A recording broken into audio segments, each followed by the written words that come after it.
Welcome back to the Angie McPherson Show. Today, I am so excited to have my girl Joy Michelle with me to dive deep into the power of how investing in education can lead to rapid and exponential growth in your business. Now, Joy is an internationally published photographer turned YouTuber and business coach.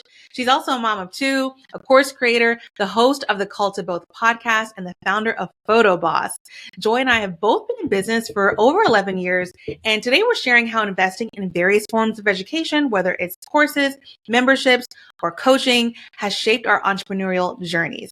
We discuss the mindset shifts needed to take a risk when investing in education, how even the courses or programs that didn't quite meet our expectations still offered valuable lessons, and some things we probably would have done differently. Joy and I voice chat every day on Voxer, so this episode is truly giving you a peek into our daily business conversation. So I'm so excited for you to tune in and get inspired to transform your approach to education and business growth. Welcome back to the show. We have my girl Joy Michelle on the podcast today. Hello, Joy. Hi. Oh, I'm so excited. So excited, y'all. Joy and I connected. I feel like we've been connected on social media for a while, but we first met at the Honey Book event, right? In December. So pretty much 8-9 months ago.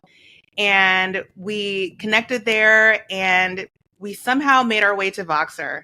Yes. And never left. We have been talking daily. We have been talking daily on Voxer. And I love listening to your boxes because you'll send like a 5-minute box, a 10-minute box. And it is like, I get my own podcast. Like Joy Michelle's podcast is amazing. And I feel so spoiled that I get my own custom podcast every day from you. So thank you. I am long-winded. You're welcome. No, I love it. And I will plan my afternoon around it. Like if I see there's a long one, I'm like, oh, let me get some coffee. Let me get comfortable. I take notes in like a Google Doc so I can respond to stuff. Like it literally feels like a Voxer conversation. So I said, I've got to get Joy on the podcast so people can experience these conversations that we're having around business and entrepreneurship. So thank you so much for taking the time and chatting with me today. Yes, I'm so excited. We're literally just, instead of our morning Voxer while we're on a walk, we're here on the podcast. I'm so excited. And I was thinking about this interview last night before I went to sleep. And then I had a dream that I missed it, that I completely missed it. And I woke up and I thought, I have 2 small children. The odds of not being woken up by 10 a.m. are none. Like it would never happen. But I dreamt that I was like, I'm glad I'm here. I'm here. I didn't oversleep. You made it. I wanted to talk about a theme that you and I have been talking about over the last 8 to 9 months is investing in education for like rapid and exponential business growth. And I wanted to talk to you about this because through the last 9 months, like we have really invested in a lot of different things. We have talked about different investments that we've done in the past, investments that we might be saving for in the future. And I feel like every business owner, every entrepreneur at some point comes to the point of where they are in business. What do I need to invest in next that's going to take me to the next level? And if you're listening to this and haven't invested in anything yet, I'm telling you, just what do they say? Like the transformation is in the transaction. Like as soon as you take the time and take the investment, even if it's like a $37 membership or a $200 course or a $25,000 mastermind, I don't know. When you make that transaction, it does something to you. It really does something to you. Because when you pay attention. And that is so true. And like you said, even for a lower ticket investment, even if it's a book that I've purchased versus a free webinar, I remember it. And it's like, I'm invested in it. I'm determined to get something out of it. So yeah, this is so good. And this year, especially, we've invested in so many different things. Some of them, the same thing. We were in the same group coaching program with Jasmine Star. And I haven't always been like that in my business. And I think we've been in business a very similar amount of time. I started my business in 2013. Me too. Okay. So I was like, okay, we've been in business a very similar amount of time. Right. But in the beginning, I mean, I've been big on education. Like I love learning about business. Like if I could just be paid to sit and listen to podcasts and go to conferences and work with coaches, like I just love self-development. It's like Enneagram 3. It must be something about that. Right. But in the beginning, I was just like, I got to get all the free stuff. Like I didn't know how, like, I didn't know exactly when to like really get in there and start paying. But did you watch Creative Live when it would be free? Okay. Yes, I did. And then I would pay for like Jasmine stuff, like, and like lighting, things like that. Oh my gosh. What happened to Creative Live? Are they still in business? I think they actually are. I think they actually are. And it was funny because I was remembering back to the Creative Live days when it was free if you were watching it live. Yep. You're right. This is so embarrassing. But if I had to leave and go do something, like I had to go to the bank and like open my business banking account. And I'm like doing all the like things in the beginning. I would screen record. And I didn't want to pay.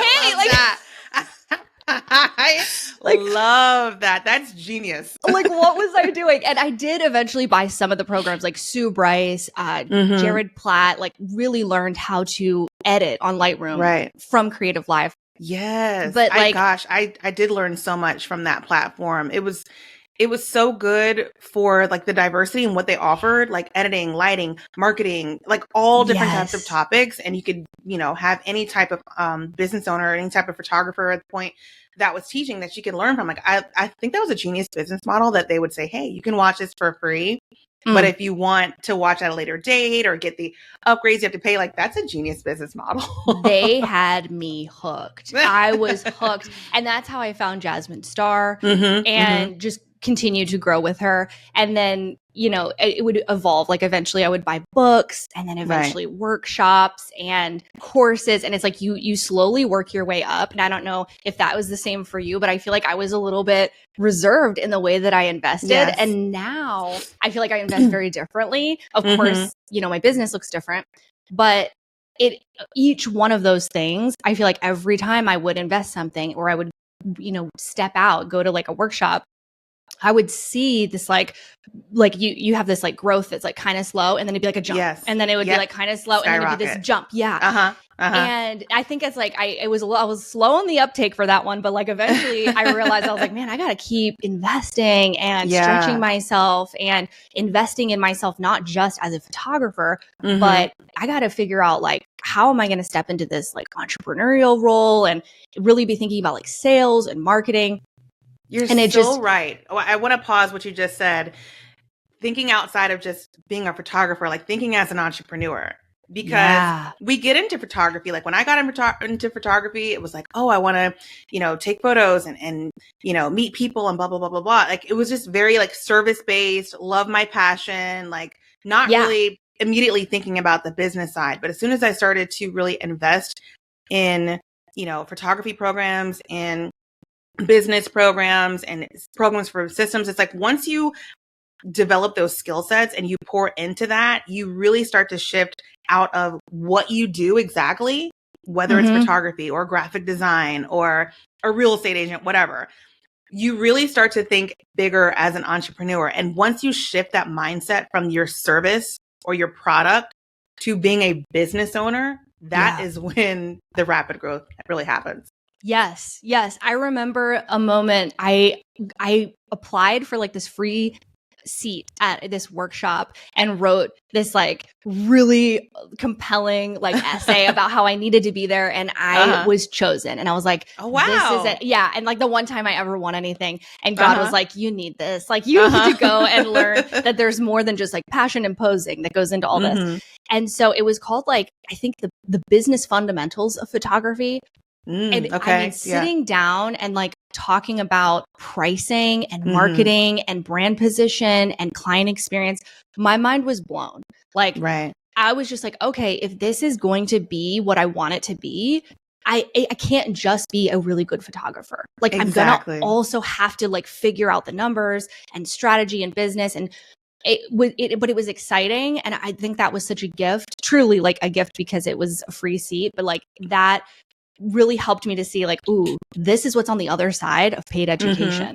Like, wow, like the difference between paid and the free, there's a big gap there. There's like, a big gap. And there's a gap in how you can show up when you're getting something for free. Like you said, you pay to play. Like once that dollar sign goes through, it's like something shifts, and free education is great. I mean, I still like, get me on a webinar. Like I love signing up for someone's webinar, but I also have to like refrain from signing up because I'm very easily influenced. It works well. I will get on a webinar and be like, just get to the pitch. I know you're pitching something. How much is it? Is it going to benefit me? Like, I will buy literally anything on a webinar. That's so funny. And I feel like I'm a little bit more of a skeptical buyer. And for a couple of years in my business, I feel like I paused on education and just had team, like was paying people to do the things with me and for me. Yeah. And then I realized like, I'm not growing. Like if there's such a balance between investing in like your team and then investing in your growth and your development and making sure that like you can continue to lead that team. And when I realized that, I was like, okay, we're throwing a lot of money at this and it's like this freight train is moving, but I need to have like crystal clear clarity on like where we're taking this thing. And so I was like, let me reallocate some funds to education to like balance this back out. And that's when I started getting serious about like, okay, I need to find that one-on-one coach. I need to join those group programs and even small things. Like if somebody is selling a program and maybe it's lower ticket, but it's really dialed into what I want to know about. Yes. Oh, I'm buying that. Like, it doesn't always have to be high ticket as you grow and you become like this seasoned business owner. It's more about like, what is it solving? You know, what is the problem it's solving? Let's do like a quick laundry list of the types of investments entrepreneurs can make to learn something new or to learn, do something better or to have eyes on their business. I have like a little laundry list. Let me know if I'm missing anything. So courses, of course. Yeah. Memberships are really good. True. Group coaching, one-on-one coaching, in-person workshops and events, masterminds. What am I missing? Am I missing something big or small? I don't think so. I mean, I guess templates and like systems. Yeah. Oh, systems. But I feel like that really covers it. That's like the in-person events can look so many different ways. They can. Small, big, niche. So this laundry list, would you say that you've invested in most, if not all of these types of investments in education? I think so. Yeah. I mean, I've definitely done like the coaching, the group, the individual courses, memberships. I have, but not as much. Yeah. I have. Yeah. I would say I check all of these. Right. Same here. Is there something on this list that speaks to you that you feel like investing in it just changed the game for you? I think it's the one-to-one coaching that I just have to highlight because at each like part in my business journey, I've invested in one-to-one coaching and just being able to sit down with someone, like even if it's like, it's a one-time thing, it's not this long, like 6-month commitment or whatever it might be, but being able to just sit down with somebody for like 1 hour and be able to like share and get that like real-time customized feedback. Here's what I see in you. Here's what I would try. Have you done this? Like it's so different than a course because it can be custom. And I have noticed that like, even when those experiences have not met my expectations, like they don't always give you these like magic answers.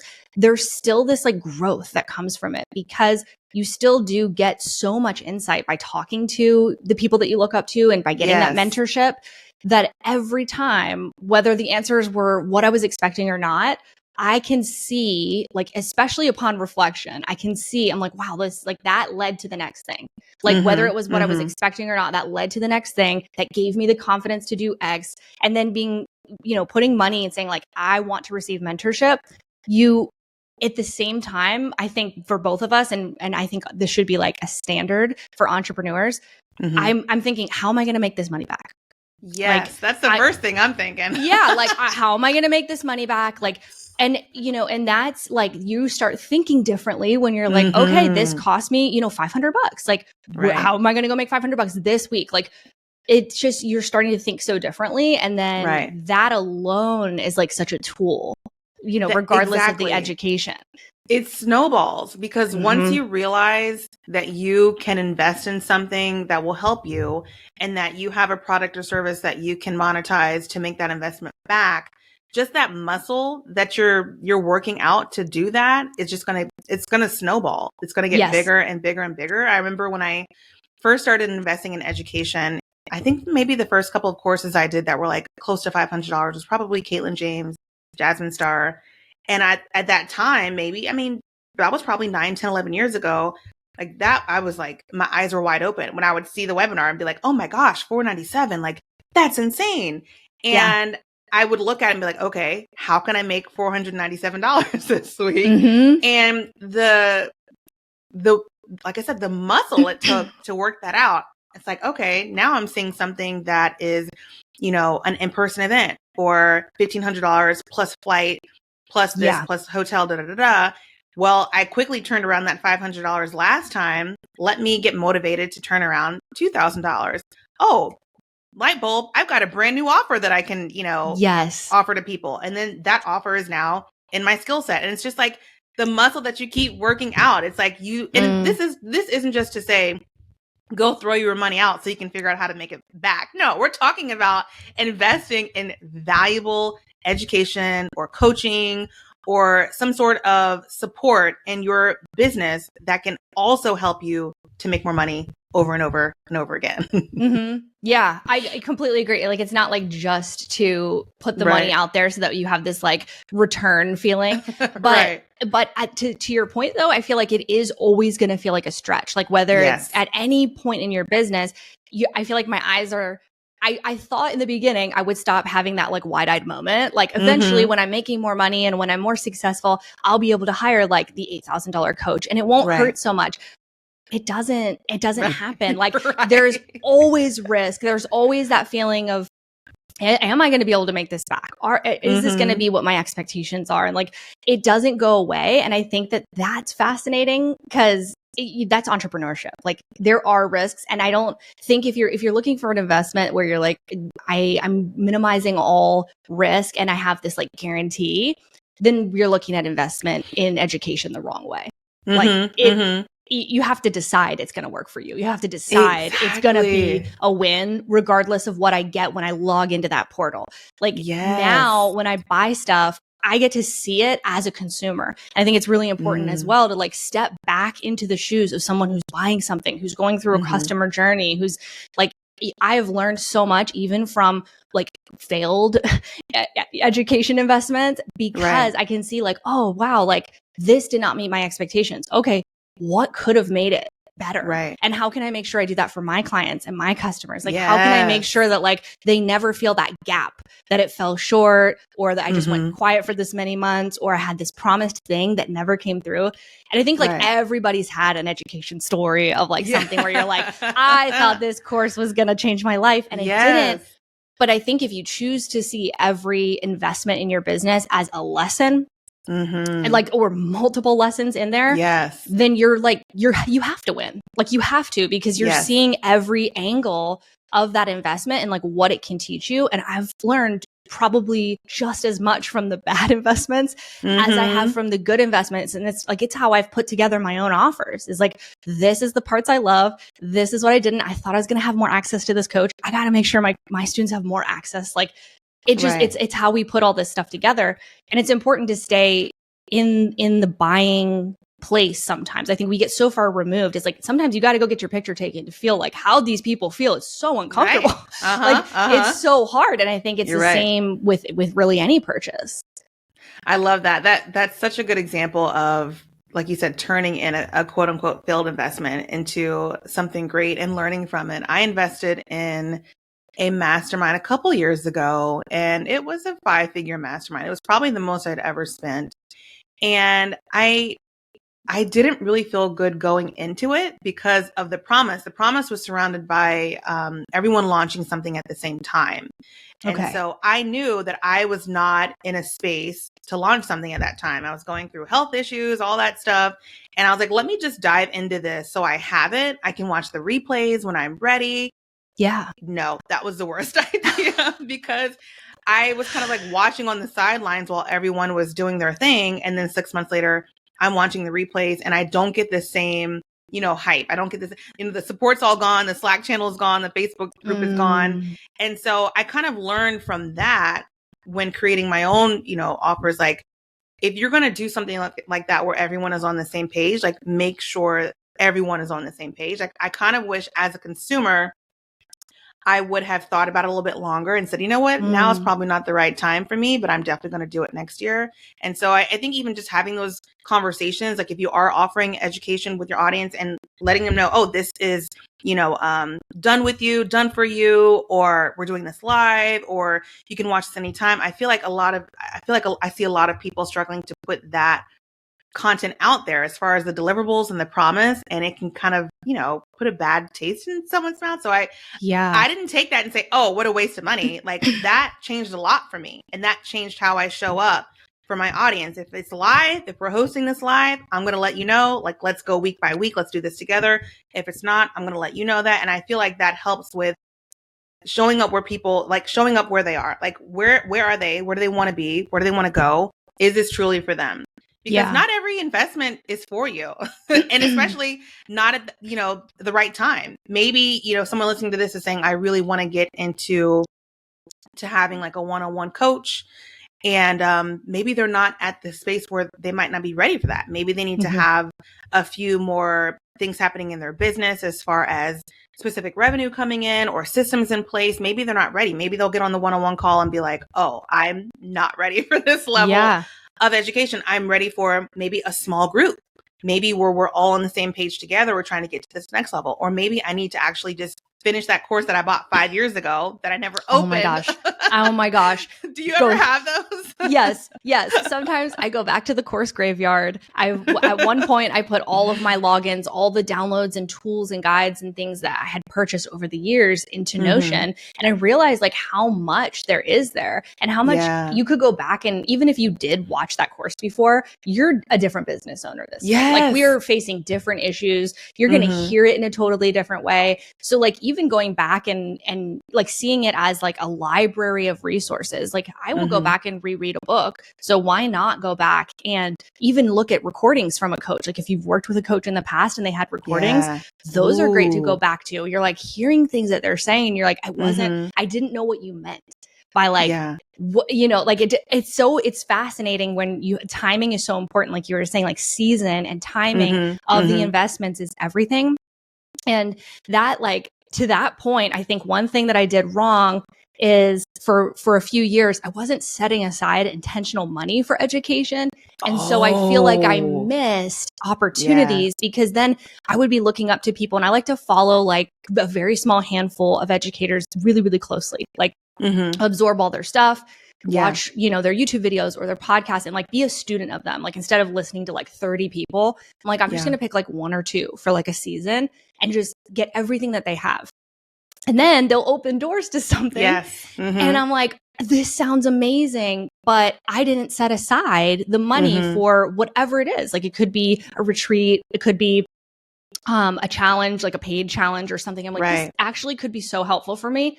But now this is going to, I either need to find a way to pay, change what I was doing. Like it throws a wrench in everything when you don't have the money set aside, or at least a plan to be comfortable to spend the money. Cause I think there's also like, you have to be in the mindset of like, I'm going to spend a couple $1,000s this quarter on education. I'm just waiting to figure out exactly who it's going to be. What's the container? What is the biggest area of need in my business? It's like, I remember when we were talking on Voxer earlier in the year, I was like, I want to invest in something. Like who has something good? You were ready. Like, who's dropping some good education? And I was thinking about that. And I was like, man, I want to make sure that like, I have money set aside so that like if somebody drops something really good in the end of the year, I'm not completely broke from my first half of the year's investment. So it's tricky, but like sometimes you have to learn that the hard way by not being able to jump in and not being able to take advantage, or like seeing everybody go to the conference. You're like, oh my gosh, the FOMO. Joy, you're dropping gems right now, because you're so right to budget for education. A lot of people will go into business and make their budget, and some people don't even make a budget at all. And I would just tell you to start. If you have a personal budget, you definitely need to have a business budget. But put a dollar amount, every year, and even look at it every quarter towards education. What can you spend? What can you save up for? Put that money aside. So when you do see something come up that you're excited about, whether it be an in-person event or a course or membership or coaching or whatever, it's not a sticker shock. It's not like, no, how in the world? No, you've got 500 set aside or 250 set aside or 10,000 set aside. Right. And And then you won't be making the decision to invest solely on the financial aspect. Yeah. That is the worst way to make a decision. And I've been there a million times where I'm like, I don't know if I should do this, but it's based on the money. Like if you can just look at the value of the program and say, is this going to take me to the next level? Is this going to make me show up in a better way, in a more confident way? Is this going to help me to craft a new offer or to learn a new skill? When you're just focusing on that because you have the money set aside or projected or budgeted, it's a game changer.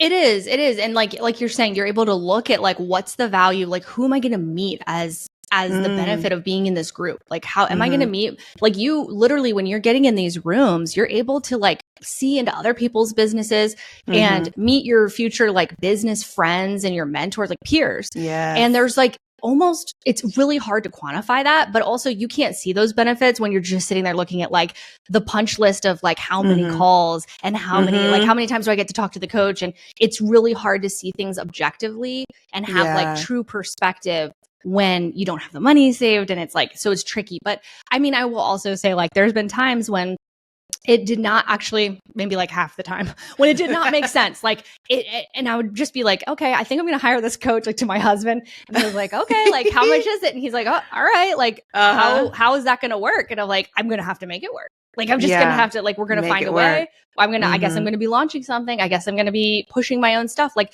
it really makes me have to show up and be more visible, be more bold, because you get a deeper why. Cause you're like, oh, well, I have to pay for this thing. But like, I probably should have been showing up and being, unashamed in like, these are my things. These are my offers. This is how I serve. Let your audience know what you're doing. But sometimes like just investing in something is kind of a push to be okay, I got to do it. And so sometimes the money's there and sometimes it's not. But yeah, to your point, I think having a plan and even like knowing, hey, I'm going to invest in these things, just like I'm investing in a software, a tool. You got gear, we got calibrate lenses. Like there's so many things. And we just assume like, oh yeah, I'm going to pay for that. I'm going to pay to have all these things on my computer, and I have to have a good computer and I have to have good internet. It has become like a non-negotiable in my mind that like, I have to have good quality education if I'm going to continue to develop myself. Yes. And I think one other thing that has like changed my perspective is like, I no longer expect any coach, any course, any book to be the answer. Exactly. Like the answer. And I think if you're putting that kind of pressure of like, this is it, I'm going to spend this really high ticket amount, so it'll probably change all of my problems. And that is setting up for a failed expectation. It's like, I really am picturing myself on this like long walk of business. And then I have someone come in and it's like, they might walk with me for a mile or 2 or 10, but I'm not like, hey, you're staying with me till the very end, right? Like you're going to have every answer and you're going to be there at the finish line. It's like, no, it's my walk. Like I'm a solopreneur. Unless we are partnering together in business on paper, on a contract, I don't want to expect that this is going to be like a forever thing. They're coming, they're adding, just like I would for any other tool in my toolbox. And that has helped me to take the pressure off of my own like need to get the right investment, but also whoever it is that I'm investing in, it's like, I'm no longer looking for them to be more than human. And they can't be the savior to your business. Can't be the savior. No, and that's not helpful. It's like we are aiming to cultivate this sense of like our own abilities, our own ability to make decisions as a CEO. We have to have the vision. And I think like if you're relying on someone else in this string of education, because education is fun, and like if every educational decision is actually just uncertainty in what you're doing, then be careful, because it's just a little hamster wheel of like investing. And it's like, ultimately the point is that you get to keep all that stuff that you've learned and that you've grown and that you're implementing. So it's like, we are getting surer. And I feel like that's important. It's like that you feel firm on the ground that you stand on. And every time you bring someone in, it's like, they are truly just consulting with you. They're not coming in and like shaking all the stuff that you've done. And this is so funny because I mean, we've even had conversations like where I'm like, oh, this person told me this, like about my business. And then I'm like, well, I don't think I'm going to do it. Right. And the thing is, like, that's going to happen. Like, you're going to have people that, like, they don't see the full vision of what you're doing. They don't, no one knows your business like you do. And so, like, really knowing, like, when to take the advice or take what somebody has taught and say, like, I love this piece of your framework, but I'm going to leave the rest. It doesn't feel good to me to sell in that way, or it doesn't feel good to me to market in that way. That's okay too. And like, I think that's a really core piece of what we want to be cultivating is like, keep learning from people, but don't like keep them on such a high pedestal that everything they say is Bible truth. Right. Like, it might not be. That's so true, because it really is different perspectives. And if there's a perspective that doesn't line up with your perspective and you're like, that's a great idea, but that's just not something I'm in alignment with. Hey, that's totally okay. Like you said, you are walking this walk of entrepreneurship. Professional and business development is personal development, and vice versa. Like the more that you develop on both sides of the coin, the better you'll be in life and business and everything. Yeah. So I love that, because I've definitely had conversations with mentors or coaches, and I'm like, oh my gosh, this is the best advice, or I love this, and then try it for a couple times and it doesn't do what I thought it was going to do. It's okay to pivot. It's totally okay to pivot. Yeah. So and I love that. That is so, like, that takes a lot, I think, of like self-belief in order to like walk away from something that like it sounded like a really good idea at the time, but for your business and your demographic, for your offer, it's like sometimes you got to pivot, and that is hard. I love that. Is there anything you wish that you might have done like differently when either creating educational offerings or investing in educational offerings, like through your experience of investing and creating investing? Is there something you're like, you know what, maybe moving forward, I could give this advice to somebody else so they don't make the mistake that I did? Yeah, I think I mean, I do wish that I would have invested sooner. Just seeing the difference between paid education and free education, both in like what the time that it saves you, the way that it's set up, but also in the way that I show up for paid education. I do really wish that like I could go back and be like, these are, the things that I would change in year 1, year 2, year 3. Yeah. Because, you can't get around your need for education. You also don't really outgrow like the need for education. Like you don't graduate from that. Yeah, I mean, going back with my own offers, I think I wish I wouldn't have waited so long to create an educational offer. I think I was like waiting to have this like, all of the things to come together and have a little bit more time and be able to talk to my audience more. And it was like, I was doing all the right things of like listening to my audience and growing that community and building that Facebook group. But ultimately, you have to try something. And so the sooner I could have started to like just put things out into the world and try and like how or beta test something and like let people give me their feedback, that would have taught me more than just like waiting in this like, okay, I'm waiting for the time to be right and all that stuff. So I do wish that I would have like jumped in a little bit sooner to that. But I know that there's also that piece of like, sometimes we're not doing something just because it's not that we don't know. It's not that we don't have the knowledge. It's that we don't have the self-belief. And we're sitting there saying like, who am I to do this thing? Right. And so that is like its own mountain that you have to kind of get over. But I do wish that I would have just tried more things and been less precious about all of it, like expecting it to like be perfect right from the start. Now you had to have the perfect name, like all of that sort of stuff. Cause I feel like that like I relate. Tripped me up like so bad. Recovering perfectionist over here. I feel the same way. I'm like, I wish I would have just like done things earlier and like learned as I was doing instead of working behind the scenes for so long, trying to make things so polished and perfect. And you're right. You're right. Oh my gosh. Okay, Joy, can we play a quick game? Yes. I want to know your advice, because you have years of investing. I want to know your advice to entrepreneurs at different levels of business, what they could be investing in. So I'm just going to break it up by like how long they've been in business. Okay. So the first one I have is an entrepreneur in their first year of business. What should they be looking for to invest in their business to grow in that first year?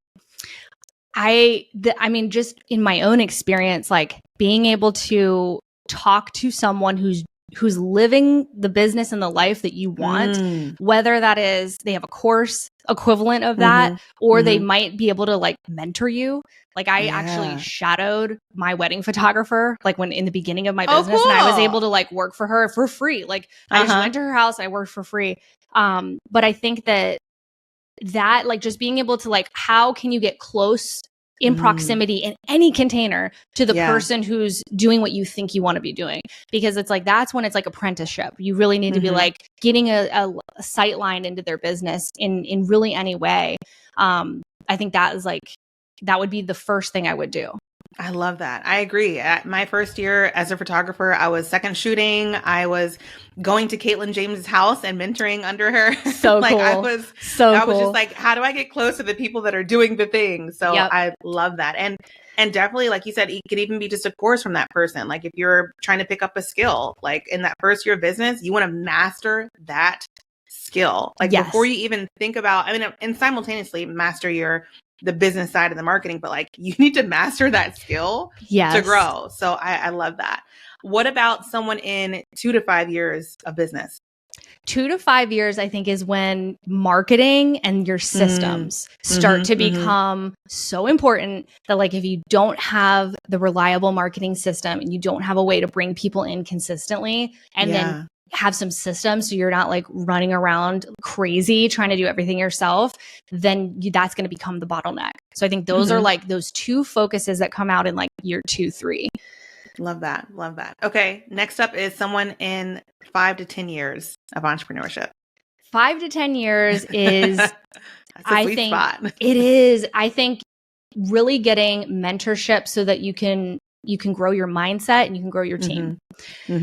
Because your mindset is like from the beginning, try get the mindset help, but get the books, get like all the things. But if you're in year 5, like you made it past statistically where like a lot of people didn't. So you probably are good at what you do. You probably figured out how to market. You probably have a brand. It's like now you got to figure out how to like not see it in the tiny container you've put it in and grow your mindset and the way that you're looking at everything and the way you're doing business. It's almost like we throw out the playbook and we bring in a new system of like thinking and doing. And I think that is like, that's where I'm like, oh, coaching. So last one, someone in over 10 years of business. This is where we are.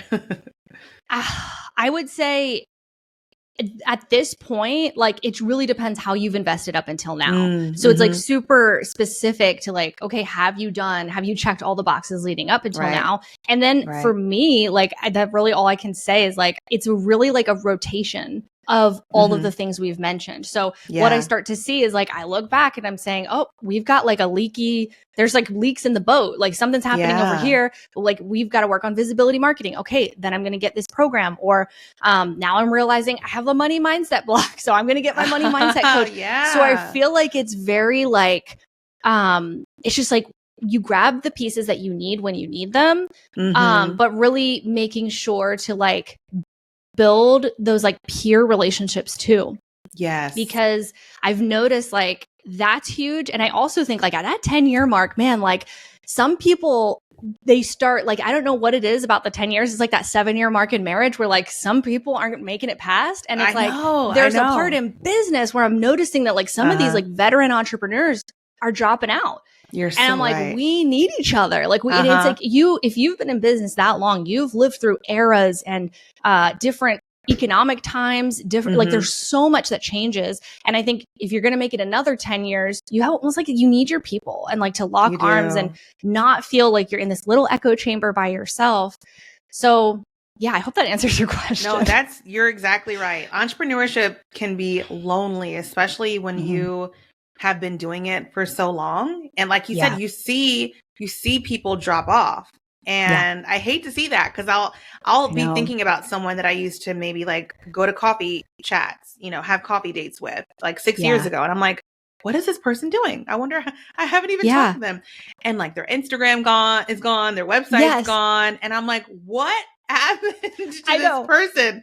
And so I do feel like the longer you are in business, I mean, relationships are so important from day one. Like that should be a day one thing. But as you grow in your business, finding those people that you can connect with, whether it be a mastermind you join or hiring a business coach or having a peer mastermind that you create with other friends that you talk to every month or every couple weeks. Like that is so essential for at any stage in business, but is definitely important as you get further along in business because you don't want to burn out. You don't want to get bored. Like you want to be thinking fresh ideas. Like everything is changing right now. Like social media is changing right now. And I'm always like, what's fresh? What's hip? What are the kids doing nowadays? Yes. That's so amazing. It is fun to like have those conversations, like have those people to have those conversations with. Like you and I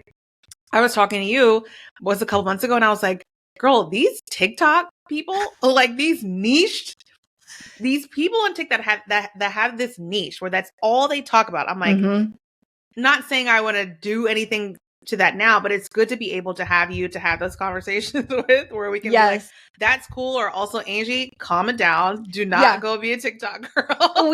we see these trends. We're like, are you seeing this trend? Or are you seeing this like MMR? And there's like so much stuff. And it's like, I don't know. It's like water cooler talk, but we don't have the water cooler. We just have Voxer. I love Voxer. I love it too. Love it. Oh, well, Joy, thank you so much for this conversation. This was so good. Fun. So good. I feel like we just had a regular old Voxer conversation and everybody gets to hear about it. Tell my audience where they can connect with you online and your podcast, all the good stuff. Yes. So I host the Called to Both podcast, and you can find all the different places on my website where you can find me in my community at joymichelle.co. Yes. Awesome. You definitely listen to her podcast. I love listening to your podcast. I actually listened to your podcast on the way, and this is just maybe I've told you this, on the way to San Francisco before we met. I was listening to your podcast, as a regular thing, and you had that episode about moving to Florida. And I listened to it on the way, and then I met you in person. I was like, oh my gosh, I just listened to your podcast. And like on the way home, I remember texting my husband, like, we should move to Florida. Like I love it. Listen to this podcast. I just met this girl. Her family's moving there.